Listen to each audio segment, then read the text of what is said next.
Hey, welcome back, and for all you screen watchers who don't know, let me go ahead and introduce him. His name is Roronoa Zoro, disciple to the best swordsman this world has ever known, second in command of 5,640 pirates, the right hand of the 5th Emperor of the Sea, vice captain of the Straw Hat Pirates. And today on Overpowered Anime, we will be telling this man's story. Alright, can we make some paper?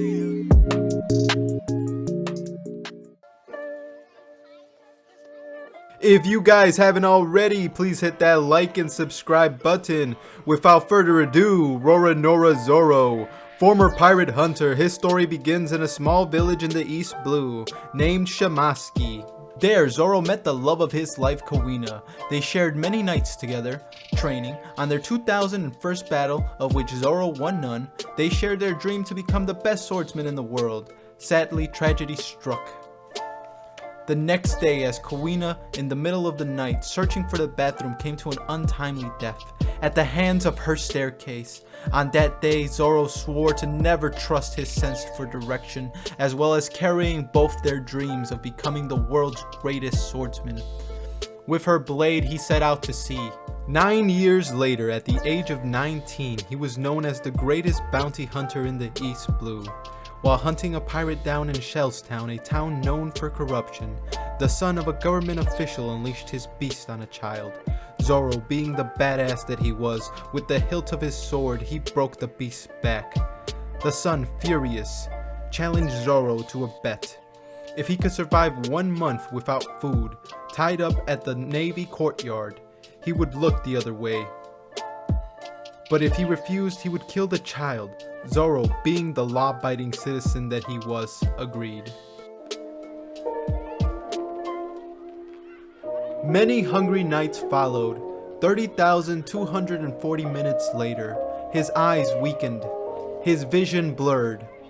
A man with a straw hat stood before him. With a smile on his face, he said, "Zoro, the pirate hunter, many days I have searched for you. My name is Monkey D Luffy, and you will join my crew." Zoro, with the look on his face to take down a lion, said, "My willpower knows no bounds. I shall survive." Luffy, laughing, said to him, "I would not expect nothing less on my ship. I will be king of the pirates." In that moment, Zoro realized there was a man with a dream that matched his own. Surrounded and betrayed by the Marines, he had 2 choices. 1, die here, now, at the hands of the Marines. Or 2, become the very thing he hunted. Taking his sword, he pledged his loyalty, stating that he would become the world's greatest swordsman. A man who in the future would be known as the vice captain of the Straw Hats was born on that day.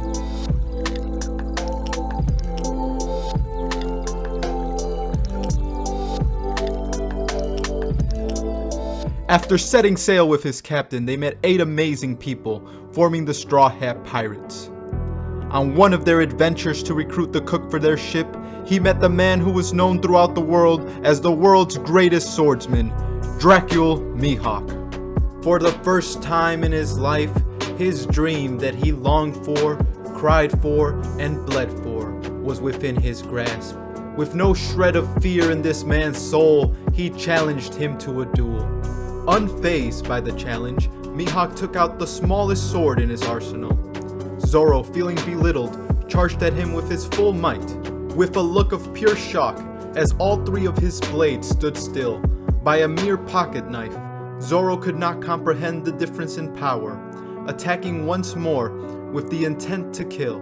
A second was like a minute was like an hour. As Zoro looked at his bleeding chest, punctured and inches from his heart, he never stepped back, for stepping back would be a slap to the face to all his dreams. He would rather die than take a single step back. Mihawk, acknowledging the badass that stood before him, pulled out the world's strongest blade. Zoro, prepared to die, stood his ground. Mihawk, the world's strongest swordsman, shattered both his swords that day. Zoro, comprehending defeat, never ran, for a scar on a swordsman's back would be his greatest shame. After taking a slash to the chest from Mihawk, he understood how much stronger he would have to grow. Raising his sword in the air, he swore his loyalty to his captain.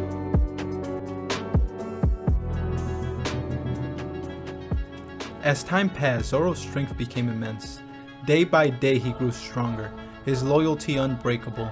As vice captain of the Straw Hats, his name became feared and revered throughout the East Blue. He acquired a bounty of 60 million by his captain's side the day they defeated Baroqueworks, an evil organization led by one of the 7 warlords of the seas. Lapdogs to the world government. This would not be the first time nor the last time Zoro faced the world government head-on. 3 months later he would face Kaku, second in command of CP9. A group of powerful assassins led by the world government. They would fight for many hours. Zoro, pushed to his limits, unleashed the demon Ashura living within him, growing 2 extra heads and 4 extra hands. In this state he would not fall. In an instant he defeated Kaku, leaving him for dead. Shortly after, he continued his journey on the Grand Line, fighting countless enemies. His reputation increased, and with it came more powerful adversities. Gecko Moria, one of the 7 Shibukais of the sea, wanted him dead. He sent his most powerful assassin after him. On a dark night, on top of an old castle, they met. The assassin was known as Ryuma, nothing more than a corpse now, but when he was alive, he was known as the Dragon Slayer. So powerful, his homeland of Wano worshipped him like a god. Zoro, living his life by the way of the sword, knew that the sword that was on the dead corpse was one of the 21 great swords of the world. Very rare, with immense power. Zoro knew to reach a new tier, he would need the sword by his side. And so, Zoro and Ryuma fought to the death.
And with one great slash, Zoro dealt a devastating wound that set Ryuma on fire. Ryuma, knowing that Zoro had won, grew great respect for him. On the brink of death, he gave Zoro his sword, knowing that Zoro was meant to wield it.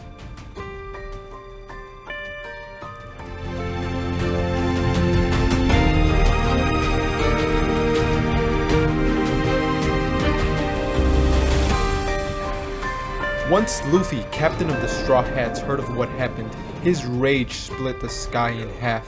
Shortly after, he tracked Moria down and defeated him.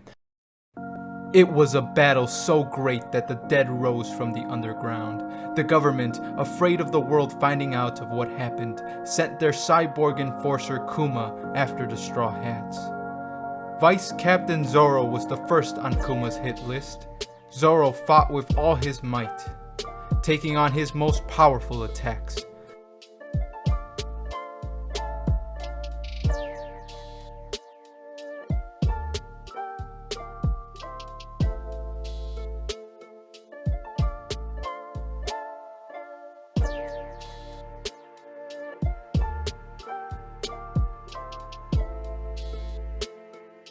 Zoro did not win this battle and was fully prepared to die.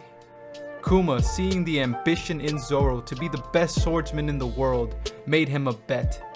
Survive my strongest attack, and I will not kill you. Zoro never felt such pain before this day.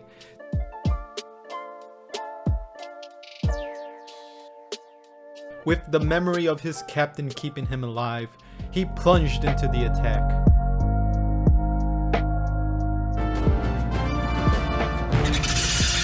Hey guys, I hope you enjoyed this video. It was really fun making it.